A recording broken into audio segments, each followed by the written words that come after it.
Assalamualaikum. Berjumpa kembali dengan saya Mandala di channel podcast Horror Reborn.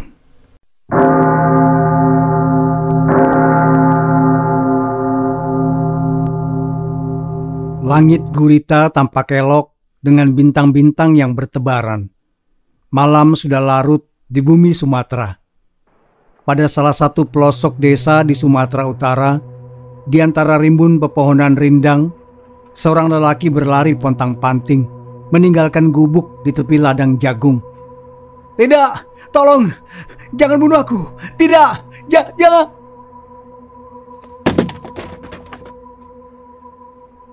Lelaki itu tersandung akar pohon. Ia bangkit secepat mungkin untuk mengayunkan kakinya menjauh. Tujuan lelaki itu adalah kampung yang jaraknya masih beberapa ratus meter lagi. Nafasnya menderu. Peluh hangat dan dingin bercampur. Kedua matanya membulat nanar, penuh rasa takut. Sesekali, lelaki itu melirik sekilas ke belakang, menatap ngeri ke ladang yang tertinggal beberapa puluh meter. Tempat di mana ia melihat sosok besar setinggi pohon kelapa dengan kulit keriput dan mata bulat beberapa saat yang lalu. Tidak, tolong, jangan sakiti aku." Lelaki itu berusaha mengayunkan kaki lebih kencang. Ia panik mendapati sosok besar tadi tidak lagi di sana. Lelaki itu yakin betul melihatnya muncul di depan gubuk saat sedang menjaga ladang jagung. Makhluk itu sempat menatapnya sebelum ia kabur ketakutan. Tidak mungkin itu cuma halusinasi. Lelaki itu terus berlari menuju kampung. Cahaya obor di rumah-rumah sudah terlihat di ujung sana. Ia harus melapor pada tetua soal ini. Begu ganjang, ada begu ganjang liar. Saat jarak yang harus ia tempuh untuk sampai ke kampung kurang dari 100 meter, lelaki itu terjerembab jatuh oleh hantaman di punggungnya. Ia tengkurap di atas tanah, dahi dan sikunya lecet. Dedaunan kering meredam, sebagian besar benturan. Lelaki itu tertatih merangkak saat sudut matanya menangkap sesosok makhluk tengah berdiri di sampingnya. Sambil menangis ketakutan, ia berusaha menjauh, tidak ingin mati. "Tolong, jangan, tolong jangan." Mendadak, lelaki itu tidak dapat bergerak. Tubuhnya terangkat perlahan, terus terangkat hingga melayang di udara. Kedua tangannya memegang leher yang sesak, seakan sebuah tangan tak kasat mata tengah mencekiknya di udara. Ia menatap ngeri wajah besar dengan kulit keriput di hadapannya. Tenggorokan lelaki itu tercekik sampai tidak bisa berteriak. Ia bahkan tidak bisa memohon ampun. Perlahan pandangannya berangsur kabur, lalu menjadi gelap. Kedua tangan lelaki itu terkulai lemas sebelum kemudian tubuhnya berdebam jatuh ke tanah. Lehernya membiru gelap. Kedua matanya melotot merah seperti hendak pecah. Lelaki itu mati mengenaskan di tangan makhluk bernama Begu Ganjang.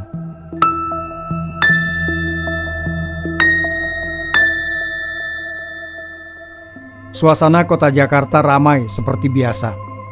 Jalanan padat akan polusi dan kendaraan. Udara segar adalah hal yang langka di ibu kota. Hiruk pikuk yang mulai merangkak bahkan sebelum matahari sempurna terbit, sudah mencari ciri khas kota maju. Randi melangkah keluar dari angkot, diikuti temannya yang bernama Adi. Mereka tiba di terminal bus. Keduanya hendak berangkat ke kampung halaman Adi di Pulau Seberang, Sumatera Utara. Randi dan Adi adalah mahasiswa di salah satu universitas ternama Jakarta. Keduanya menjadi teman baik saat tidak sengaja dihukum bersama pada awal semester 1. Randi adalah mahasiswa jurusan budaya, sedangkan Adi mengambil studi elektronik. Meski berbeda bidang studi, mereka berdua sama-sama punya niat besar untuk berkeliling ke pelosok-pelosok Indonesia. Randi berniat mempelajari dan mendokumentasikan budaya-budaya lama untuk dilestarikan.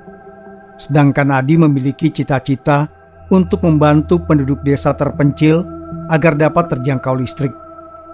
Liburan kali ini, Randi memutuskan ikut Adi ke kampung halaman. Selain karena bosan dengan suasana rumahnya di Jombang, ia juga ingin melihat langsung budaya Sumatera Utara yang sering diceritakan Adi. Tidak seperti Adi yang tinggal sederhana di pelosok kampung yang belum terjamal listrik, Randi sebenarnya anak orang berada. Dia sendiri belajar di universitas sepenuhnya dengan dana orang tua. Tidak seperti Adi yang masuk karena mendapat beasiswa. Bus arah Sumatera sudah menunggu dari tadi. Randi dan Adi adalah penumpang terakhir yang naik. Keduanya duduk bersisian di kursi kiri bus. Mereka menyamankan diri untuk menempuh perjalanan jauh ke pulau seberang. Randi dan Adi mulai memasuki hutan. Mobil travel yang mereka tumpangi hampir sampai di kampung halaman Adi. Hari sudah malam saat keduanya turun dari bus di terminal Sumatera Utara. Mereka langsung menyewa travel karena tidak ingin membuang waktu dengan mencari tempat bermalam. Jarak kampung Adi sekitar 2 jam dari terminal. Mereka memutuskan untuk beristirahat ketika sudah sampai saja. Beruntung, Adi punya kenalan seorang sopir travel yang sudah sering mengantarnya keluar masuk kampung halaman. Jadi ia tidak perlu repot-repot memandu arah. Malam temaram dengan bulan yang hanya setengah, bintang-bintang mengintip dari awan mendung di atas langit. Ketika kerlip-kerlip obor mulai terlihat di kejauhan, sudut mata Randi menangkap sesosok pria berdiri di bawah pohon besar di kanan jalan. Saat Randi menoleh untuk memperhatikan sosok itu lebih jelas, ia melihat pria tersebut tengah membawa nampan besar di depan dada, lalu meletakkannya di bawah pohon. Randi sempat melihat sosok itu menegak sesuatu dari mangkuk atau apalah sebelum semak-semak menghalangi pandangannya. Yang jelas, sosok tadi mengangkat benda berbentuk setengah lingkaran ke depan mulut dan meminum apapun di dalamnya. Mungkin perasaanku saja. Benak Randi melupakan penampakan barusan. Lagi pula, yang ia lihat hanya sebatas siluet hitam. Bisa jadi itu cuma bayangan semak yang ditimpa temaram bulan. Mobil berhenti setelah memasuki area kampung. Rumah-rumah panggung terbuat dari kayu menyambut mata Randi yang terbiasa dengan bangunan bergaya modern. Ia kemudian turun sembari menarik koper. Diikuti Adi yang membawa tas ransel besar dan 2 kardus sedang yang diikat tali. "Terima kasih Om, ini uangnya." Adi menyerahkan beberapa lembar uang pada sopir travel kenalannya. "Sip, terima kasih Adi. Oh iya, dengar-dengar." Sopir travel itu mendekat setelah menerima uang, membisikkan sesuatu pada Adi. Randi agak heran saat melihat mata temannya membulat. Entah apa yang sopir travel itu bisikan sampai membuat wajah Adi mendadak suram begitu. Kemudian sopir travel itu pergi. Mobilnya menderu pelan hingga menghilang di kejauhan. Randi mengekor 2 langkah di belakang Adi. Ia memperhatikan suasana kampung yang terbilang gelap jika dibanding rumahnya di Jombang. Penerangan warga di sini hanya obor dan lampu teplok yang digantung di tiang, membuat semuanya tampak menyala kemerahan. Suasananya sepi dan suram. Pintu-pintu rumah tertutup rapat. Hanya ada 3 orang laki-laki yang berjaga di bangunan kayu kecil semacam pos ronda. Ketiganya menyapa saat tadi lewat. "Beginilah suasana kampungku kalau malam, Randi. Gelap gulita. Jangan dibandingkan dengan kota besar di Pulau Jawa. Jelas tidak ada apa-apanya." Adi berbicara sambil tertawa. Mereka berdua berjalan di atas tapak yang tampak remang. "Santai Adi, aku malah senang bisa melihat budaya di sini. Rumah-rumah, suasananya. Bosan sekali di kota, begitu-begitu saja." Beberapa saat kemudian, Randi dan Adi tiba di salah satu rumah panggung yang agak tinggi dari tanah. Sampai-sampai kolong rumahnya bisa dimasuki. Adi mengetuk pintu kayu sambil mengucap salam beberapa kali. Terdengar jawaban dari dalam. Suara langkah kaki bersamaan dengan decit lantai terdengar mendekat sebelum pintu kayu berderit terbuka. Seorang nenek berumur 60-an berdiri di ambang pintu dengan senyuman. Lengan keriput yang tampak ringkih itu meraih Adi ke dalam pelukan. Meski umurnya sudah lebih dari separuh abad, Nenek Adi memiliki fisik yang kuat. Beliau bahkan tidak membutuhkan tongkat untuk berjalan. "Ini Randi, Nek, teman kuliah Adi. Dia ikut karena bosan dengan suasana kota. Sekali-kali mau lihat budaya kita," katanya. Memperkenalkan Randi yang mematung kikuk. "Randi, Nek." Randi membungkuk menyalami Nenek Adi. "Ya ampun, gantengnya kamu, Nak. Masuk. Anggap saja rumah sendiri. Nenek Asi, neneknya Adi, sudah mengurusi dia sejak sekolah dasar." Mereka bertiga masuk ke dalam. Nenek Asi mengunci pintu dengan palang kayu. Beliau kemudian berjalan ke belakang, mengambil 2 piring berisi pisang rebus dan ubi bakar. Tidak lupa, Adi membantu membawakan teko berisi air rebusan. "Di sini makannya ya begini. Tidak ada ayam panggang, tidak ada apa itu yang namanya berbentuk seperti corong, pija." "Pizza, Nek, pakai Z."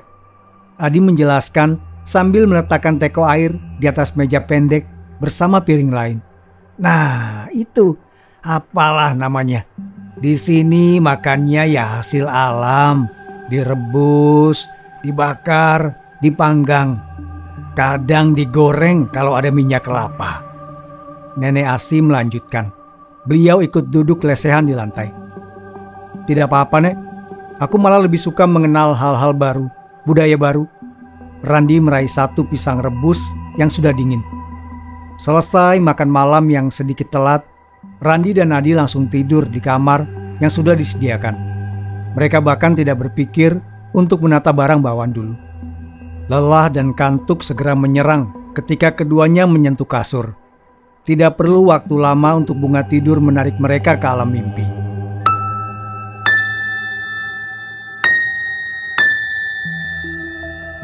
Esok pagi, banyak kegiatan yang menunggu mereka. Randi sarapan singkong rebus dengan lahap. Ia menyantapnya ditemani secangkir teh hangat. Tidak pernah terbayang oleh Randi kalau singkong rebus bisa sangat nikmat dimakan pagi-pagi. Adi tersenyum menatap temannya itu. Makan singkong atau ubi jalar untuk sarapan adalah hal biasa baginya. Ketika matahari mulai meninggi, Adi mengajak Randi untuk mengikuti kegiatan warga kampung. Randi dikenalkan pada orang-orang yang berjalan ke ladang. Adi dengan semangat bercerita tentang pekerjaan mayoritas penduduk kampung yang adalah seorang petani. Ada juga sebagian kecil yang bekerja sebagai pedagang. Mereka membawa hasil tani menggunakan sepeda atau gerobak ke desa besar, kemudian menjualnya. Randi dengan semangat berbaur dengan para penduduk, ikut mencangkul dan menyemai bibit, atau sekadar duduk-duduk berbincang sambil menjaga lahan. Penduduk kampung mengajari hal-hal tentang tanaman yang jarang ada di buku. Mengajak Randi mandi di sungai untuk melepas penat saat siang. Adi tertawa senang karena temannya cepat akrab dengan warga. Namun, kekhawatiran tidak bisa sempurna hilang dari wajahnya. Sepanjang hari bersama penduduk, Randi menyadari ada kejanggalan di antara mereka. Para warga kerap kali tampak menatap sinis satu sama lain. Pandangan mereka penuh selidik. Meski setiap orang selalu berbicara ramah pada Randi dan Adi, tapi ketika berbicara dengan warga lain, mereka bersikap ketus dan jauh dari kata ramah. Ini sangat berbeda dari cerita yang ia dengar selama di kampus. Adi selalu bilang kalau hubungan antar warga di kampung halamannya jauh lebih harmonis ketimbang orang-orang kota, bahwa keterbatasan teknologi membuat penduduk memiliki ikatan yang lebih kuat.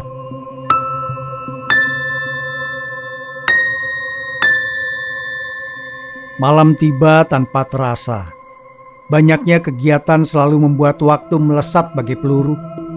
Rasa senang juga membuat lelah datang terlambat. Pegal-pegal baru Andi rasakan setelah menjejakkan kaki di rumah panggung. Ada apa dengan warga desa? Aku perhatikan mereka seperti curiga satu sama lain, atau seakan ada masalah dengan sesama. Apa terjadi sesuatu? Randi bertanya di sela kunyahan mulutnya. Ia tengah menyantap mantang madu sebagai menu malam ini. Adi melirik ditanya demikian. Kedua matanya menatap Randi sekilas sebelum memalingkan wajah, kembali mengunyah makanan. Mungkin perasaanmu saja. Tidak terjadi apa-apa kok. Aku lihat mereka baik. Agak sedikit kelelahan saja. Adi menjawab sambil terus makan. Randi menatap Adi dari samping. Ia merasa kalau temannya menyembunyikan sesuatu.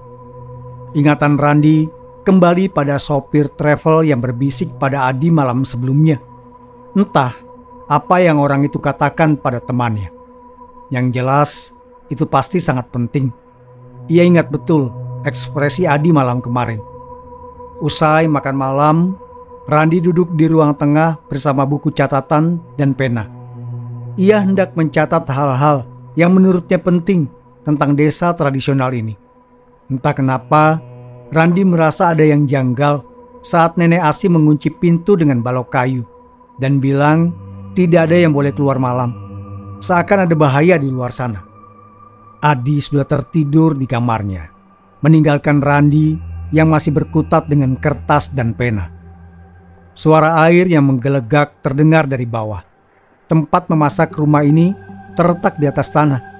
Nenek Asi sedang merebus air untuk diminum. Rumah ini memang cuma ditinggali Nenek Asi dan cucunya saja. Hanya berdua. Suaminya wafat 2 tahun lalu karena sakit. Putri dan menantu Nenek Asi meninggal dalam kecelakaan ketika Adi masih sekolah dasar. Sejak saat itu, beliau merawat cucunya bersama suami, menganggap Adi anak sendiri. Meski tidak serba ada seperti ketika dirawat oleh ayah ibu di kota, Adi senang hidup bersama neneknya. Lambat laun, kehidupan modern tertinggal di masa lalu Adi. Ia tumbuh menjadi pemuda yang sangat mencintai ilmu dan alam, membuatnya tidak begitu peduli dengan teknologi.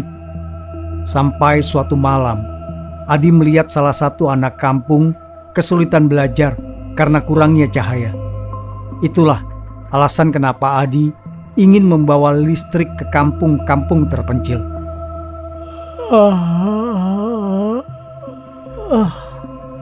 Randi menguap, matanya berat. Ia menutup buku catatan dan menyimpan pena, lalu beranjak ke kamar untuk tidur. Dengan cepat, Randi terlelap di buai mimpi. Tengah malam, Randi terbangun karena hajat yang mendadak di ujung tanduk. Ia bergegas keluar kamar untuk menuju bilik kamar mandi yang berupa bangunan terpisah 10 meter dari tangga belakang. Randi tidak merasa perlu membangunkan Adi untuk minta ditemani. Ia bahkan tidak merasa takut sama sekali. Sejak kecil, Randi memang diajarkan bahwa hantu hanyalah cerita untuk menakut-nakuti anak-anak. Bahkan hal nyata. Baginya, tidak ada hal gaib. Itu hanya cerita rakyat. Ketika turun tangga, Randi sempat melirik ke jalan setapak. Ada 2 orang warga yang lewat sambil mengobrol. Mereka membawa obor sebagai penerang. Tanpa memedulikan hal itu, ia masuk ke bilik kamar mandi, menuntaskan hajatnya. Saat sedang mengintip keluar dari celah di antara dinding papan, mata Randi membulat. Ia melihat ada siluet tinggi besar di belakang rumah panggung di seberang jalan sana. Awalnya, Randi berpikir itu hanyalah siluet sebuah pohon. Namun anggapannya berubah saat memicingkan mata. Ia melihat siluet tinggi hitam itu memiliki mata dan tangan. Randi buru-buru menyelesaikan urusan kamar mandi. Ia langsung melesat ke dalam rumah panggung ketika selesai. Jantungnya berdegup kencang. Keringat dingin berjatuhan di dahi. Apa itu tadi? Apa yang sebenarnya terjadi di kampung ini? Randi tidak bisa tidur sepanjang sisa malam. Meringkuk di kasur bersama pikiran-pikiran yang berkelebat rancu. Ia bahkan tidak berani keluar kamar. Iseng, Randi mengintip dari celah dinding kamar. Berharap ia hanya berhayal dan siluet tadi benar-benar pohon tinggi. Namun, sosok itu hilang entah kemana. Tidak ada siluet hitam besar di belakang rumah panggung di seberang jalan.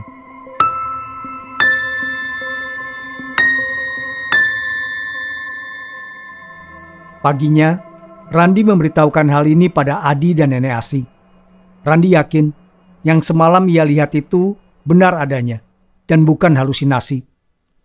Adi dan neneknya saling tatap mendengar penjelasan Randi. Beliau lantas menghela nafas panjang sembari berjalan ke dekat meja pendek, lalu duduk bersila di sampingnya.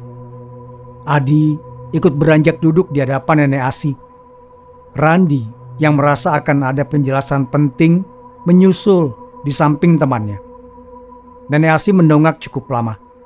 Randi maupun Adi tidak berusaha mendesak. Raut wajah beliau tampak muram. Fajar baru menyingsing di luar. Sisa-sisa malam belum sepenuhnya sirna. Semua ini bermula dari zaman nenek moyang dahulu. Zaman itu hal-hal klinik jauh lebih kental dari sekarang.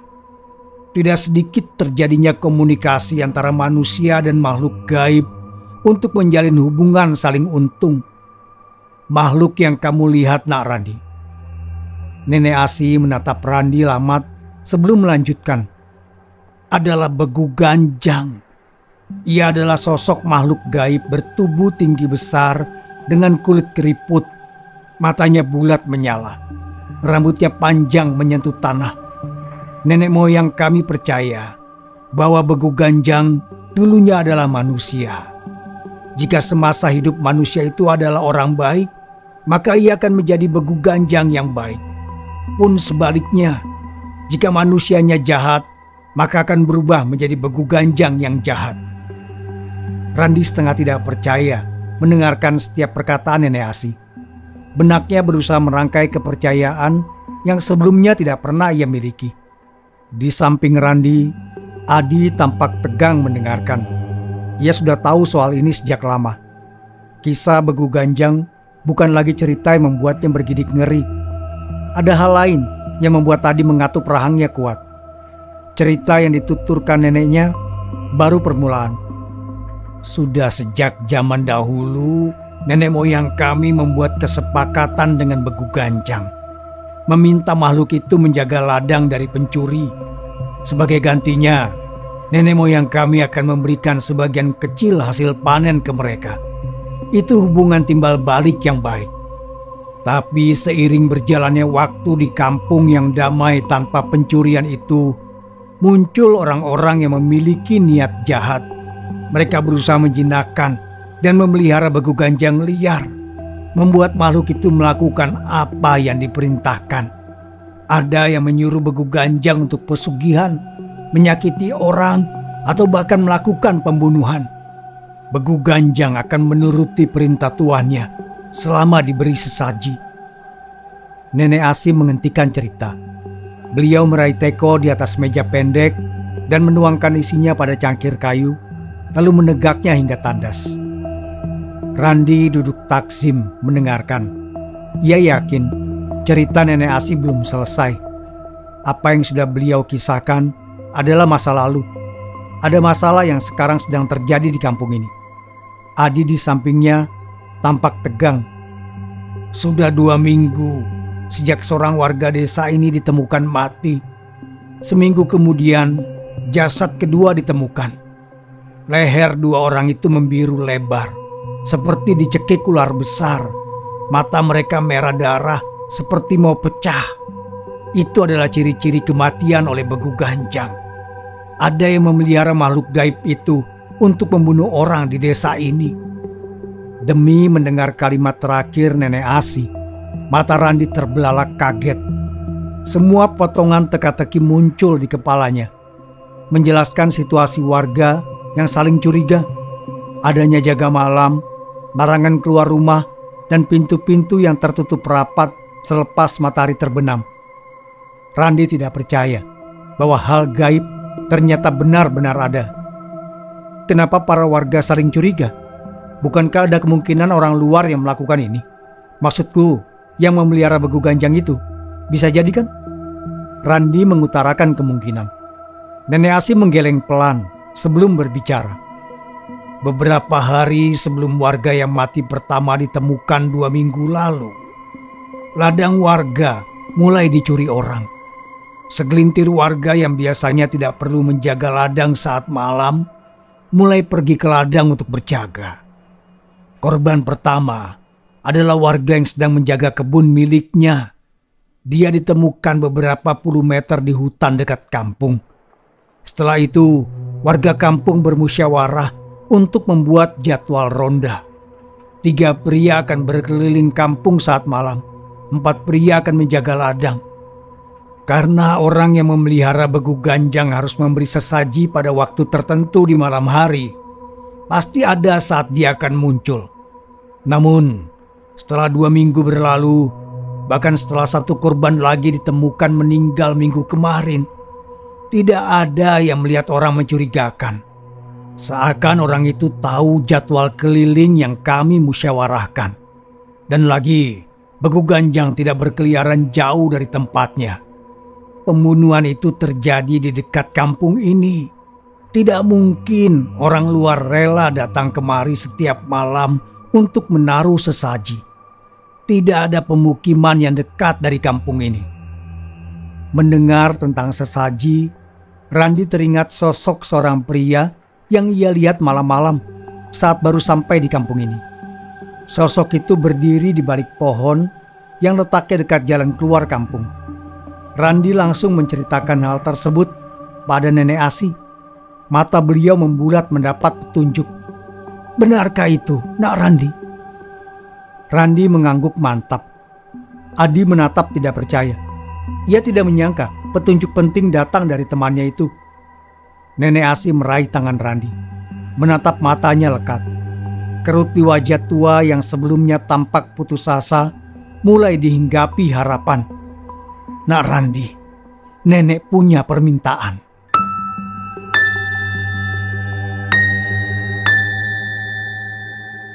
Malam terasa dingin menusuk kulit.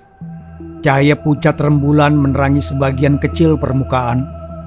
Gejolak api membuat bayangan menari-nari. Sementara beberapa warga berjaga keliling dengan membawa obor, sesosok hitam berjalan menyelinap di balik kegelapan, mengendap-endap, berpindah dari rumah ke rumah, pohon ke pohon. Sekilas lihat, sosok itu tampak seperti maling yang sedang mencari mangsa di rumah-rumah. Padahal tujuannya jauh berbeda dan baik. Itu adalah Randi yang mengenakan pakaian serba hitam, mulai dari celana dan kaos lengan panjang, lengkap dengan sarung tangan, kaos kaki, penutup wajah, sampai tudung kepala. Meski perlengkapannya tampak seperti pencuri, ia memiliki misi lain yang jauh lebih mulia. Ini sudah hari ketiga sejak Randi berusaha menangkap dalang di balik tragedi pembunuhan orang yang memelihara begu ganjang. Malam-malam sebelumnya terlewati tanpa hasil. Randi tidak berhasil menemukan pelaku meski sudah berkeliling sepanjang malam hingga subuh. Meski begitu, ia tidak lantas menyerah. Walau dirinya orang asing, Randi benar-benar ingin membantu. Lagi pula, benar kata Nenek Asi tempo hari, cuma Randi yang bisa melakukan ini. Beliau tidak berniat membeberkan petunjuk yang dilihat Randi. Ada kemungkinan pelaku mendengar hal itu dan bersembunyi. Jadi, yang boleh mengetahui hal tersebut hanya Randi, Adi, dan neneknya. Di antara 3 orang itu, hanya Randi yang punya keberanian dan kekuatan untuk berkeliling diam-diam di malam hari. Adi terlalu takut dengan begu ganjang. Randi berjalan pelan saat memastikan tidak ada orang di sekitar. Berpindah dari rumah ke rumah lain. Jika beruntung, ia akan bertemu rumah yang lumayan tinggi hingga bisa menyelinap di bawahnya. Randi terus berjalan, memperhatikan sekeliling sambil menjaga jarak dari para penjaga keliling yang jelas terlihat karena mereka membawa obor. Beberapa waktu berlalu. Randi sudah mulai berkeringat. Tangannya menyekap peluh saat melihat ada sesosok siluet bersembunyi di balik tumpukan kayu di seberang jalan dari bawah rumah tempatnya bersembunyi. Mata Randi membulat saat sosok itu berjalan membungkuk pelan-pelan, seakan tidak ingin ada yang melihat. Randi lekas mengikuti dari seberang jalan, tetap menjaga jarak agar tidak ketahuan. Beberapa puluh meter kemudian, sosok itu mengambil sesuatu dari bawah sebuah rumah, membawanya ke tepi hutan. Beruntung, Randi mengikuti dengan cermat sehingga tidak kehilangan jejak. Ketika sudah jauh dari orang-orang yang berjaga keliling, sosok itu mengedarkan pandangan ke sekeliling. Randi segera bersembunyi di balik pohon, tepat sebelum sosok itu melihat ke arahnya. Meski suasana gelap, tapi cahaya rembulan akan membuatnya sedikit terlihat. Setelah memastikan tidak ada orang di sekitar, sosok itu mengangkat benda lebar yang ternyata adalah nampan kayu, mengeluarkan beberapa hal dari dalam kandi yang sedari awal berada di punggungnya. Kepala ayam, kembang-kembangan, batok kelapa, jagung, dan biji kopi. Sosok itu menuangkan darah ayam ke dalam batok kelapa yang digunakan sebagai mangkuk. Randi tidak bisa melihat wajahnya, tapi saat orang itu mulai berdiri dan mengangkat nampan setinggi dada, ia yakin kalau yang dilihatnya adalah seorang pria. Tidak bisa mengenali pria itu, Randi melangkah lebih dekat dengan asumsi bahwa pria itu sedang konsentrasi melakukan ritual. Ia memberanikan diri memangkas jarak. 15 meter dari pohon tempat pria itu melakukan ritual, Randi bersembunyi di balik semak di tepi hutan. Jantungnya berdegup kencang hingga membuat Randi khawatir akan terdengar.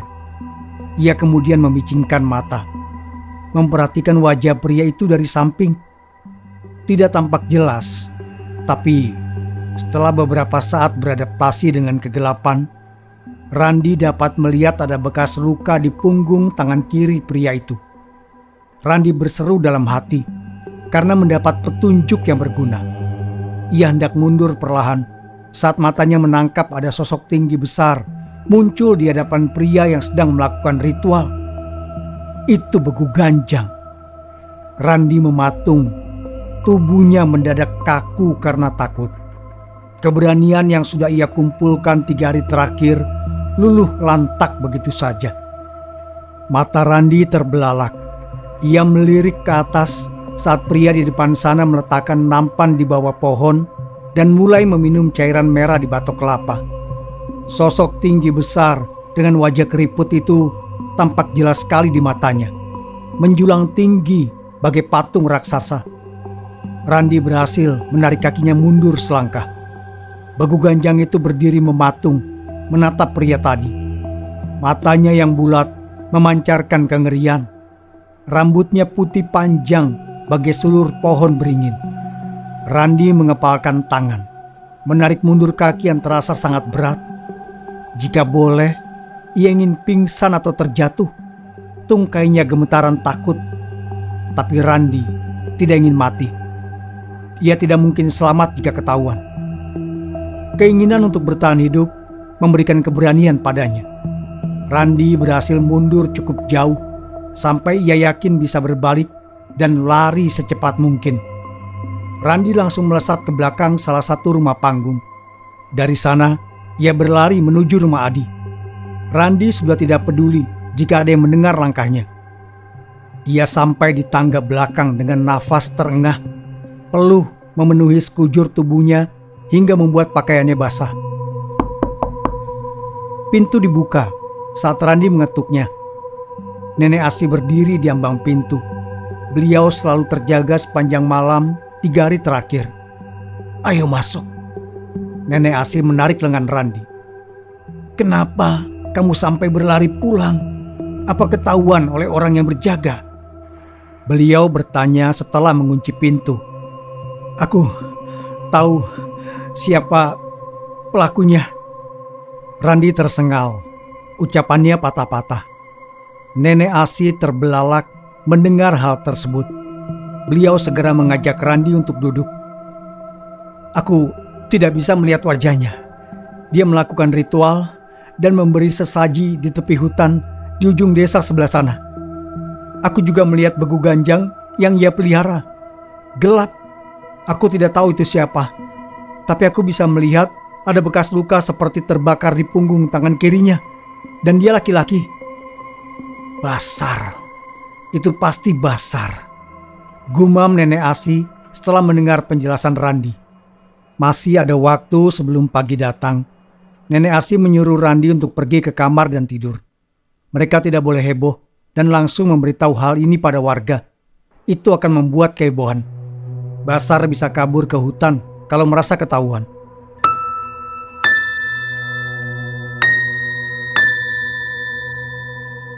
Di kamar, Randi tidak bisa tidur. Bayangan sosok Begu Ganjang berputar-putar di kepalanya, membuat ia terus terjaga sepanjang malam. Pagi datang bersama embun dingin, sama seperti hari-hari sebelumnya. Basar menggeliat malas menyambut hari. Matanya masih berat, tubuhnya kurang istirahat. Sudah lebih setengah bulan ia kurang tidur. Ritual yang harus dilakukan setiap malam membuatnya kehilangan setengah dari waktu istirahatnya. Pernah satu hari Basar tertidur dan tidak memberikan sesaji. Begu Ganjang itu langsung murka. Ia tidak ingin hal seperti itu terjadi lagi.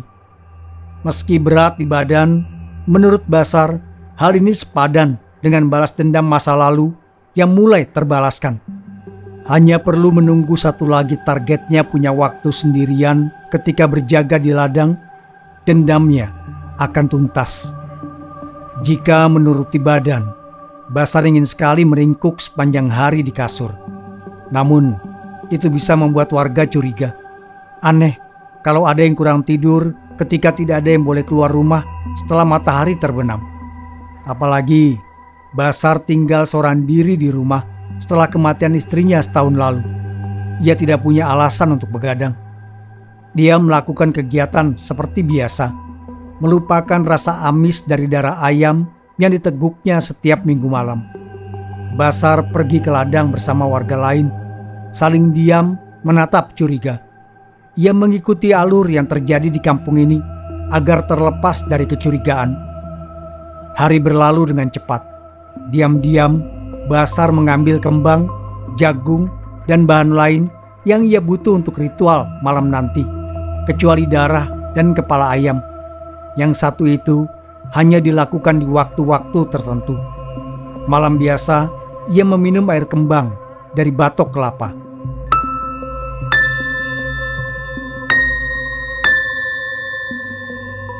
Saat matahari mulai terbenam, betapa terkejutnya Basar mendengar derap langkah kaki yang sangat ramai. Arak-arakan penduduk kampung mengitari rumahnya sambil membawa obor. "Keluar Basar! Keluar kau pembunuh! Seret orangnya!" Basar panik saat dua orang pria menendang pintu rumahnya paksa hingga terpental. Ia menatap ngeri ketika diseret ke arah warga yang mengamuk. Entah bagaimana dirinya ketahuan. Warga yang marah langsung melampiaskan emosi dengan memukul tubuh Basar. Setidaknya satu orang mendaratkan satu pukulan atau tendangan. Setelah babak belur, Basar diikat dan diseret ke tengah kampung, lalu diikat di sebuah tiang kayu bekas pohon besar. Di kampung pelosok yang sulit dijamah dunia seperti ini, hukum yang berlaku jauh lebih keras dan mengerikan. Tidak ada kesempatan untuk berubah. Kalau hukumnya mati, ya mati. Warga yang mengelilingi Basar dengan geram menyingkir saat Nenek Asi mendekat. Beliau berjalan hingga tiba di hadapan Basar. "Untuk apa kamu memelihara Begu Ganjang? Kenapa kamu membunuh Abed dan Juan?" Nenek Asi bertanya sekali. Intonasi bicaranya dalam dan tegas. Basar lalu menangis. Air mata berlinang berwarna merah bercampur dengan darah di wajahnya. Belum sempat Basar bercerita, salah satu pria berusia 40-an mengendap pergi dari kerumunan. Wajahnya tampak takut. Beruntung Randi yang memperhatikan dari jauh melihatnya. Ia langsung menghadang pria yang hendak kabur itu. "Mau kemana, Pak? Jangan halangi aku." Tanpa diduga, pria bernama Tohonan itu membentak meski ditanya baik-baik. Kerumunan yang mengelilingi Basar sontak menoleh. "Bapak ini berusaha pergi diam-diam. Aku cuma bertanya karena terlihat mencurigakan. Randi menjelaskan situasi. Melihat tidak ada celah, Tohonan mendadak berlari. Sebagian warga langsung mengejarnya, meski tidak tahu ada apa. Perawakan Tohonan yang pendek gemuk membuatnya tertangkap dengan mudah. Lepaskan aku. Basar hanya akan bicara omong kosong. Dia sudah gila akibat begu ganjang. Racau Tohonan saat diseret oleh 3 orang warga. Suasana makin tidak karuan. Nenek Asi yang berada di hadapan Basar bertanya sekali lagi. Kenapa kamu membunuh Abed dan Juan? Akhirnya Basar buka mulut. Derai air mata mengiringi setiap kata-katanya. Setahun lalu, Abed dan Tohonan memerkosa istriku sebelum dia meninggal karena tertekan, Nek Asi. Aku tidak bisa apa-apa. Aku tidak punya kekuatan untuk melawan. Aku tidak punya bukti karena Aruna memberitahuku sesaat sebelum dia meninggal. Aku tidak punya bukti untuk mengadukan mereka pada warga. Aku buntu. Aku ingin mereka mati dengan cara yang mengerikan. Bohong. Basar sudah gila. Dia bicara bohong. Tohonan berseru, berusaha memberontak dari 3 orang yang mendudukannya di tanah. Lalu, bagaimana dengan Juan? Apa dia juga melakukan perbuatan bejat itu? Nenek Asi tidak menghiraukan Tohonan yang meracau. Basar menangis. Air mata berderai membentuk anak sungai di pipinya. Ia terseduh cukup lama. Maafkan aku. Ucapnya menyesal kemudian. Pagi itu kejadian kelam di masa lalu terungkap. Korban yang mati dibunuh begu ganjang pertama adalah Abed. Basar membunuhnya karena dendam masa lalu. Basar menargetkan Abed dan Tohonan sebagai pelaku pelecehan yang membuat istrinya meninggal. Sedangkan Juan hanya korban tak bersalah yang dimangsa begu ganjang karena malam itu Basar tidak memberikan sesaji. Randi tidak bergeming ketika Basar dan Tohonan dihukum mati dengan mengikat mereka pada pohon di dalam hutan dengan mulut tertutup. Keduanya akan dibiarkan hingga mati kelaparan. Bagi Randi, itu hanya sebuah tradisi. Ia sudah banyak mempelajari berbagai macam adat, mulai dari yang indah hingga mengerikan. Yang satu ini tidak lebih dari menyaksikan budaya secara langsung. Randi juga ikut menyaksikan pelepasan begu ganjang yang dipelihara Basar agar kembali ke alam dan tidak mengamuk saat tak diberi sesaji. Itu pengalaman berharga baginya. Suasana kampung kembali seperti sedia kala. Tidak ada lagi yang menatap saling curiga. Sisa liburan Randi dan Nadi dilalui penuh sukacita bersama para warga kampung. Randi diajak melakukan lompat batu. Ia dengan senang hati mengikuti tradisi kedewasaan kampung itu untuk pengalaman. Setelah kembali ke Jakarta, Randi mendapat pelajaran berharga bahwa apa yang selama ini tidak ia percayai keberadaannya ternyata benar-benar ada. Hanya karena suatu hal tidak bisa dilihat dan dipahami, bukan berarti hal tersebut tidak ada.